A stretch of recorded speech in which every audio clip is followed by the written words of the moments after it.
প্রিয় দর্শক, আপনাদের প্রত্যেককে আমন্ত্রণ জানাচ্ছি এনটিভির প্রতিদিনকার আয়োজন স্বাস্থ্য প্রতিদিন অনুষ্ঠানে। দর্শক, আজকের পর্বে আপনাদের সঙ্গে আছি আমি ডাক্তার সাখাওয়াত হোসেন। প্রিয় দর্শক, আজকের এই অনুষ্ঠানে আমরা আলোচনা করব কান পাকা নিয়ে। এ বিষয়ে কথা বলবার জন্য আমাদের সঙ্গে স্টুডিওতে উপস্থিত আছেন একজন খ্যাতিমান নাক কান গলা রোগ বিশেষজ্ঞ। চলুন দর্শক, আমরা অনুষ্ঠানের শুরুতেই পরিচিত হয়ে নেই আমাদের আজকের অতিথির সঙ্গে। অধ্যাপক ডাক্তার জাহির আল আমিন ১৯৬০ সালের জুলাই মাসে রাজশাহী জেলায় জন্মগ্রহণ করেন। তিনি ১৯৮৩ সালে ঢাকা মেডিকেল কলেজ থেকে এমবিবিএস ডিগ্রি অর্জন করেন। এরপর তিনি চিকিৎসা বিজ্ঞানে উচ্চতর এফআরসিএস ডিগ্রি লাভ করেন।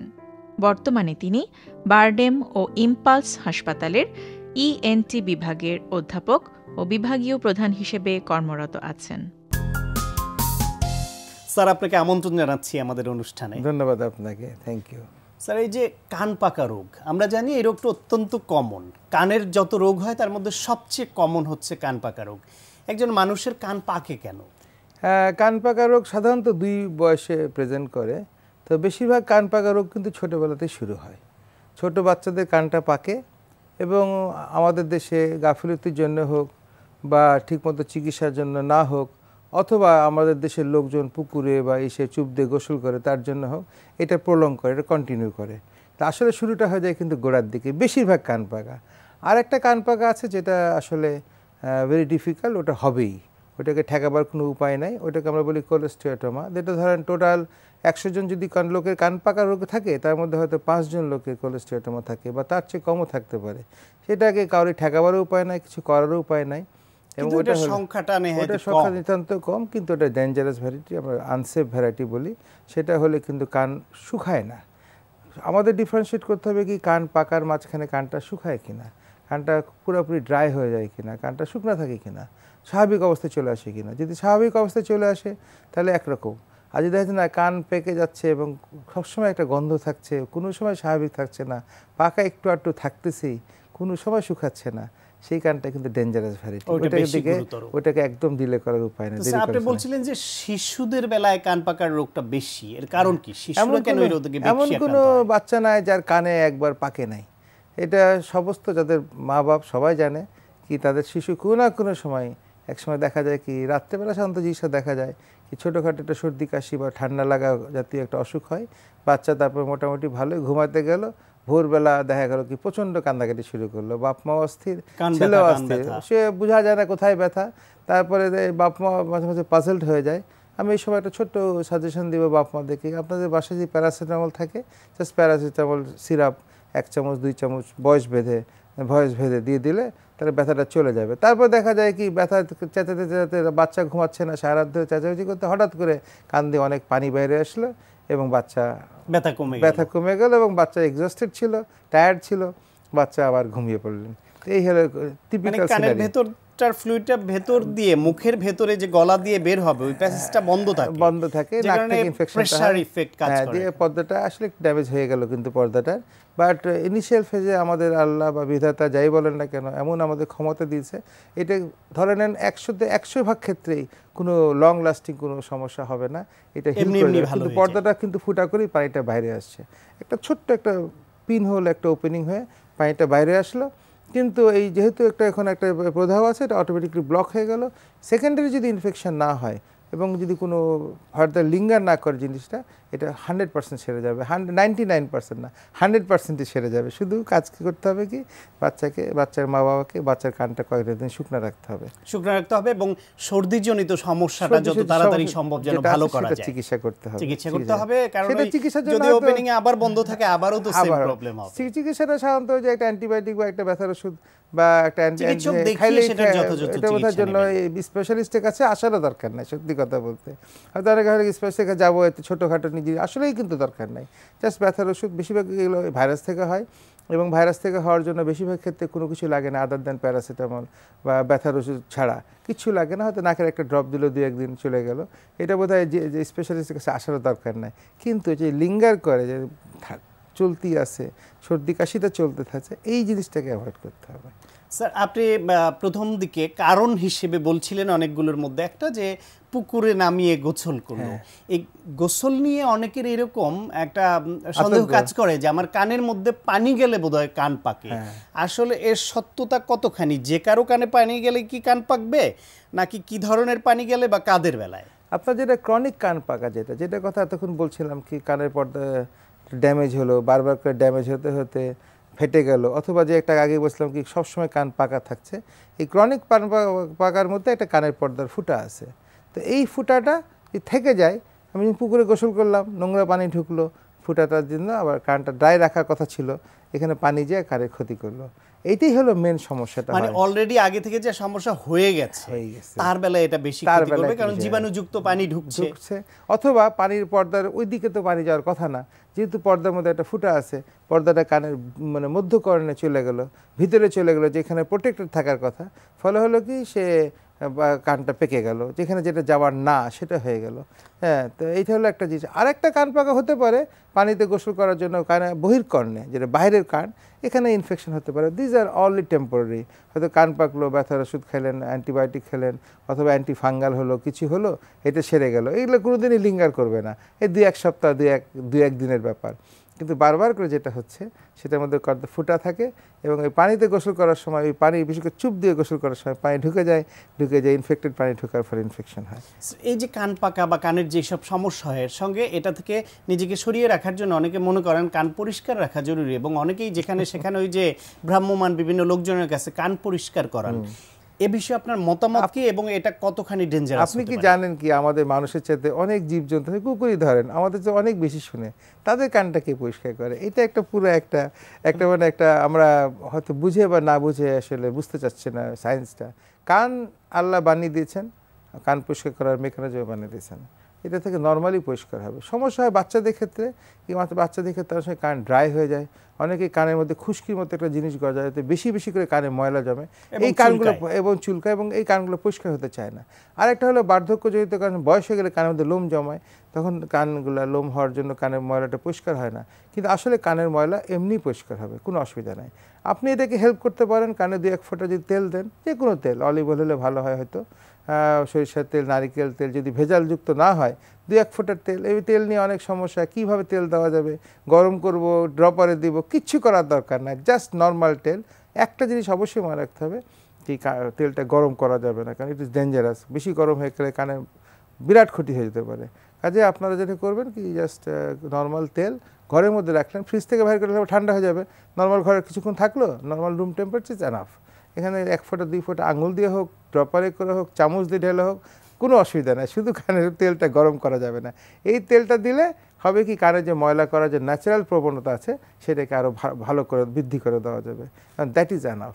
সেটা না করে বরং ওইভাবে খোঁচাখুচি করলে ময়লাটা ভেতরে ঢুকে যেতে পারে, ফুটা হয়ে যেতে পারে। আমরা মনে করি কি ময়লা বাইরে করে নিয়ে আসলাম, কিন্তু আমরা বাইরে করে নিয়ে 10% 90% ভিতরে ঢুকাই দিই, এবং ইম্প্যাক্টেড ওয়্যাক্স যেটা বলে কি, কানের মধ্যে ময়লা একদম ভিতরে ঢুকে টাইট হয়ে বসে গেছে, এটা কিন্তু পিছনে একটা বিরাট কারণ হলো এই কটন বাড দিয়ে কান পরিষ্কার করা। স্যার, যদি কারো কান পাকে সেই ক্ষেত্রে চিকিৎসার জন্য প্রাথমিকভাবে করণীয় কি, বা কি চিকিৎসা আপনারা দিয়ে থাকেন? এবং যদি একই সঙ্গে বলে রাখি, যদি সময় মতো চিকিৎসা না করেন তাহলে এটা কত বড় গুরুতর ক্ষতির কারণ হতে পারে? কান যদি পেকে থাকে তাহলে আপনাদের প্রথম কথা হলো কানটা শুকনো রাখতে হবে, সেটা বহিঃকর্ণের পাকার জন্য হোক অথবা মধ্যকর্ণের পর্দা ফাটছিলের জন্য, কানটা শুকনো রাখেন। কানটা শুকনো রাখলে সমস্যা অনেকখানি চলে যাবে, বেশিরভাগ ক্ষেত্রে চলে যাবে। ওই যে একটা বললাম গ্রুপ যেটা খুব ডেঞ্জারাস ভ্যারাইটি, ওটা ছাড়া বেশিরভাগ কান শুকনো রাখলে চলে যাবে। শুকনো রাখবে কি করে? কানে শুকনো রাখবে কি, আপনি ধরেন কানের মধ্যে গোসল করার সময় দেখবেন কি যে কানের মধ্যে পানি না ঢুকে, আমরা তুলা দিয়ে তেল দিয়ে চিপে কানে দিয়ে করতে পারি, অথবা আপনি মাথা আলাদা ধুলেন, শরীর আলাদা, কয়েকটা দিন একটু কষ্ট করলেন, তাই এটা আরও বেটার হয়। মাথা আলাদা ধুয়ে নিলেন, শরীর আলাদা ধুলেন, এই হলো কান শুকনো রাখা। পানির তলে চুপ দেওয়া যাবে না, এমনভাবে পানি দেওয়া যাবে না কানের মধ্যে কি শাওয়ারের পানি কানের মধ্যে ঢুকতেছে, মোট কথা হলো কানের মধ্যে পানি ঢুকতে পারবে না। এবং কানের মধ্যে যেটা ময়লা আসতেছে সেটাকে আপনি যদি কটন বাড দিয়ে, এইখানে কটন বাড ইউজ করতে পারেন। কটন বাড ইউজ করা একটা ছোট্ট যদি সবাই নেয়, মনে না করেন, একটা ফ্যালাসি আছে, কখন ইউজ করবো কখন ইউজ করবো না। আমার কথা হলো কান যদি ভালো থাকে, never ever use cotton bud use করা যাবে না। কানে যদি সমস্যা থাকে তাহলে হয়তো ক্ষেত্র বিশেষে ডাক্তারের পারমিশন নিয়ে কটন বাড ইউজ করে। কান পাকতেছে আপনার চিকিৎসার বিষয়ে যদি বলেন, চিকিৎসা কি দিয়ে থাকেন আপনারা বা করণীয় কি? যদি আমাদের প্রথম যেটা কি ওই যেখান থেকে নাক কান থেকে যে টনসিল অ্যাডেনয়েডের জন্য কান পাকে সেটাকে বারবার করে সর্দি কাশি হওয়াকে প্রিভেন্ট করতে হবে, এটা হলো 1 নম্বর। আর যদি কানের পর্দা ফুটা হয়েই গেছে তাহলে তো আপনাকে অপারেশন যেতে হবে। অপারেশন ইজ ভেরি, এটাকে টিম্পারোপ্লাস্টি অপারেশন বলি। তবে ছোট ফুটা থাকলে অনেক সময় কান শুকনা রাখলে এবং সর্দি কাশি কমায় ফেললে কান ছোট ফুটা অটোমেটিকলি হিল করে যাবে।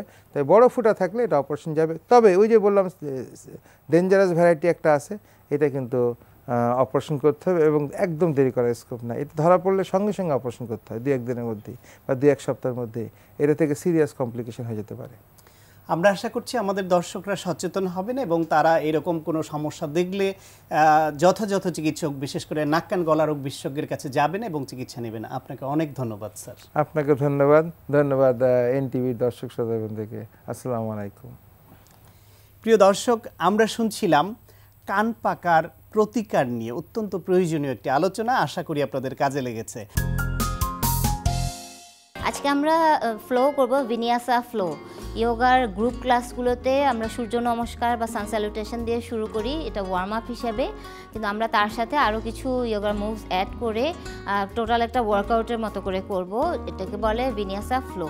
ফ্লো মানে হচ্ছে যে আপনি আলাদা আলাদা আসন একসাথে করে, যেন দিনে যদি 10 মিনিট সময় পান, যে না আমি ব্যস্ততার কারণে ব্যায়াম করার কোনো সময় পাচ্ছি না, তাহলে আপনি এটা করতে পারেন যে 10 মিনিটই এই ফ্লোটা আপনি 2 বার করে বা 3 বার করে করলেন। তাতেই হবে যে মেরুদণ্ডের যে কাজগুলো, যে সামনে ঝোঁকা, পিছিয়ে যাওয়া বা পাশে, আমরা সবসময় জানি যে মেরুদণ্ডটা হচ্ছে মানুষের লাইফলাইন বা তারুণ্যটা ধরে রাখতে গেলে আমরা মনে করি যে কালো চুল ওটাই বুঝি তারুণ্য। আসলে সেটা না, সেটা হলো যে আপনার স্পাইন যত বেশি ফ্লেক্সিবল থাকবে, যত বেশি মোবিলিটি থাকবে, ফ্লেক্সিবিলিটি থাকবে, ততই কিন্তু একজন মানুষ সেই পরিমাণ ইয়াং। তো আমরা এই মুভগুলো করব, যা আপনারা দেখবেন যে এতে আপনার স্পাইনের সবগুলো কাজই হবে।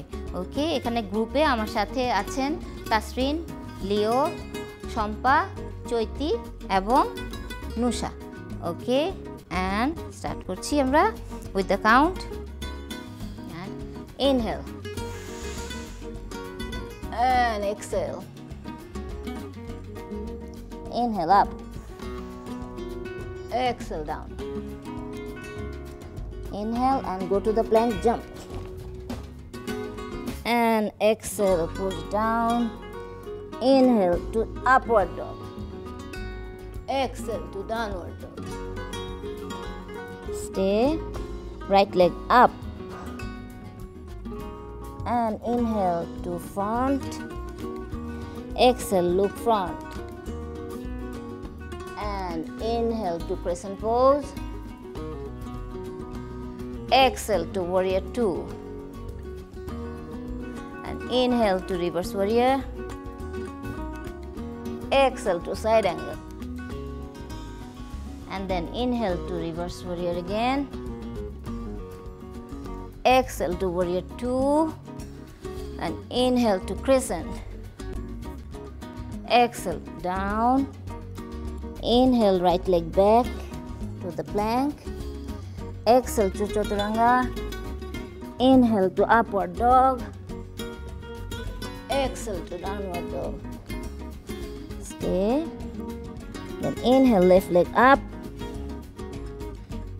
exhale front, inhale look front, and exhale crescent pose. Inhale to warrior 2, exhale to reverse warrior, inhale to side angle, exhale to reverse warrior again, inhale to warrior 2, exhale to crescent pose. Inhale arms down, exhale legs back, inhale to chaturanga, exhale upward dog, inhale downward dog. Steady breathe, inhale look front, exhale and jump front, inhale to up, exhale to down, inhale all the way up, and exhale down. Okay fine, this was vinyasa flow. আমরা একটা পর্যায়ে দেখালাম, আপনারা যদি পছন্দ করেন বা আগ্রহী হন তাহলে আমরা পরবর্তীতে এর অনেকগুলো মুভ দেখাবো, এবং আমরা আশা করব যে যারা একটা লেভেলে আছেন, যে বেসিক ফাউন্ডেশনগুলো কোর্সগুলো আপনাদের করা আছে, তারা এই মুভগুলো করে বেশ উপকার পাবেন। প্রিয় দর্শক, আমরা জানি ঘুম একজন মানুষের সুস্থ থাকবার জন্য অত্যন্ত প্রয়োজনীয়, এবং বিভিন্ন খাবার দাবারেরও এই সুস্থ স্বাস্থ্যসম্মত ঘুমের জন্য রয়েছে ভূমিকা। চলুন দর্শক, একজন পুষ্টিবিদের কাছ থেকে জেনে নেই ঘুমে খাবার দাবারের কি ভূমিকা আছে। সারাদিনের সকল কর্মব্যস্ততার পর আমরা যখন ক্লান্ত হয়ে যাই, তখন আমাদের সকলেরই কাম্য একটি পরিপূর্ণ ঘুম। এই ঘুমের সাথে খাবারের ওতপ্রোতভাবে একটি সম্পর্ক রয়েছে, এবং আমাদের এর জন্য কিছু খাবার গ্রহণ করতে হয়, কিছু খাবার আমাদের বর্জন করতে হয়, এবং সুস্থ স্বাভাবিক জীবনযাপনের জন্য একটি পরিপূর্ণ ঘুম আমাদের খুবই দরকার আছে। গবেষকরা মনে করেন যে যাদের পরিপূর্ণ ঘুম হয় তারা অনেক দিন পর্যন্ত সুস্থ থাকতে পারেন, এবং সঠিক খাদ্যাভ্যাস আমাদের মেনে চলা এর জন্য একান্ত আবশ্যক। কিছু কিছু খাবার আছে যা ঘুমের ক্ষেত্রে ব্যাঘাত সৃষ্টি করে, এর মধ্যে কফি অন্যতম। কফিতে আছে প্রচুর পরিমাণে ক্যাফিন, যা শারীরিক উত্তেজনা বাড়িয়ে আমাদেরকে ঘুমের ব্যাঘাত সৃষ্টি করায়। ডার্ক চকলেট, যা হার্টের জন্য ভালো কিন্তু ঘুমের জন্য ক্ষতি করছে। সফট ড্রিঙ্কসকে আমরা স্লিপ কিলার হিসাবে আখ্যা দিতে পারি। ওয়াইন আমাদের স্নায়ুকে দুর্বল করে ঘুমের ব্যাঘাত সৃষ্টি করে, এবং ফাস্টফুড জাতীয় খাবারগুলো আমাদের নিরবিচ্ছিন্ন ঘুমের ক্ষেত্রে বিঘ্ন ঘটায়। বিপরীত দিক থেকে আমরা যদি চিন্তা করি, কিছু কিছু খাবার আছে যা আমাদের ঘুমের জন্য সহায়ক। তার মধ্যে দুধ অন্যতম। দুধে আছে ট্রিপ্টোফ্যান নামক একটি উপাদান, যা মস্তিষ্কের সেরোটোনিনের খুব ভালো উৎস। তাই রাতে একটি পরিপূর্ণ ঘুমের জন্য আমরা 1 গ্লাস দুধ পান করতে পারি। এছাড়াও আছে কিছু ফর্টিফাইড সিরিয়ালস, যা আমাদের রাতের খাবারে থাকলে তা ধীরে ধীরে গ্লুকোজের মাত্রাকে বাড়িয়ে দেয় আমাদের রক্তে এবং ঘুম এনে দেয়। এর মধ্যে ব্রাউন ব্রেডের কথা আমরা বলতে পারি, ব্রাউন আটার রুটি, ওটস, এই জাতীয় খাবারগুলো। এছাড়া মিষ্টি আলুতে আছে প্রচুর পরিমাণে ম্যাগনেসিয়াম, পটাশিয়াম, যা মাংসপেশিকে শিথিল করে সুন্দর ঘুম এনে দেয়। আর একটি ভালো একটি উপাদান হচ্ছে হার্বাল টি, এটিও ঘুমের জন্য খুবই উপকারী। প্রিয় দর্শক, এখন আপনাদের জন্য রয়েছে স্বাস্থ্য প্রতিদিন আজকের হেলথ টিপস। সকালের চেয়ে বিকালে ব্যায়াম ভালো, তবে সকালে ব্যায়াম করার পূর্বে অবশ্যই ওয়ার্ম আপ করে নিতে হবে। এ অনুষ্ঠান সম্পর্কে আপনাদের যে কোনো মতামত বা পরামর্শ থাকলে অবশ্যই লিখে পাঠাবেন এই ঠিকানায়। প্রযোজক স্বাস্থ্য প্রতিদিন, এনটিভি, বিএসসি ভবন, 7 তলা, 102 কাজী নজরুল ইসলাম এভিনিউ, কারণ বাজার, ঢাকা 1215। ফ্যাক্স 914338 থেকে 7 পর্যন্ত, অথবা ইমেইল করুন স্বাস্থ্যপ্রতিদিন@ntvbd.com এই ঠিকানায়। প্রিয় দর্শক, স্বাস্থ্য প্রতিদিনের আগামী পর্বে আপনাদের জন্য যা রয়েছে, চোখের সংবেদনশীল অঙ্গ, তার মধ্যে যেসব সমস্যাগুলো আমরা পেয়ে থাকি, তার মধ্যে চোখের পাওয়ারজনিত সমস্যার প্রধান কারণ। আর দ্বিতীয় সমস্যা, আমরা যদি চোখের প্রত্যেকটা স্তর থেকে চিন্তা করি, সেক্ষেত্রে চোখের পাতার একটা সমস্যা। চোখের পাতার মধ্যে যেমন ক্যালাজিয়ন স্টাই হতে পারে, ক্যালাজিয়ন মানে চোখের পাতা ফুলে যেতে পারে, স্টাই মানে চোখের পাতা ফুলে যাওয়ার সাথে ইনফ্লামেশন হতে পারে। দেখা যায় অনেক ক্ষেত্রে আমাদের কাছে আসে চোখের পাতা ফুলা নিয়ে। এক্ষেত্রে ঘাবড়ানোর কিছু নেই। দেখা যায় চোখের পাতা ফুলে যাওয়া, কোনো সময় স্টাইল ইনফেকশন হলে সামান্য একটু ব্যথার ওষুধ খেলে, গরম শেক দিলে এটা কমে যেতে পারে। কিন্তু এক্ষেত্রে অনেক সময় দেখা যায় যে ইনফেকশন পর্যায়ে চলে যায়, তখন আমাদের এটা একটা অ্যান্টিবায়োটিক ডোজ দেওয়া লাগে, 7 দিনের গরম শেক দিতে হয়, এবং নিয়ম মতো চললে এটা থেকে আমরা মুক্তি পেতে পারি।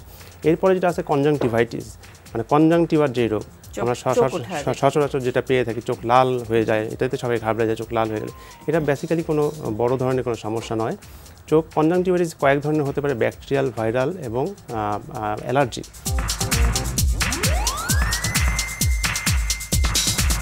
প্রিয় দর্শক, বিশ্বের যে কোনো প্রান্ত থেকে যে কোনো সময় এনটিভিতে সম্প্রচারিত আপনার প্রিয় স্বাস্থ্য প্রতিদিন অনুষ্ঠান দেখার জন্য ভিজিট করুন আমাদের পূর্ণাঙ্গ ওয়েব পোর্টাল www.ntvbd.com। দর্শক, আজ পর্যন্তই। সবাই ভালো থাকুন, সুস্থ থাকুন, আপনার দিনটি ভালো কাটুক এই প্রত্যাশায়। দেখা হবে আগামীকাল নতুন কোনো অতিথি নিয়ে ঠিক একই সময়ে।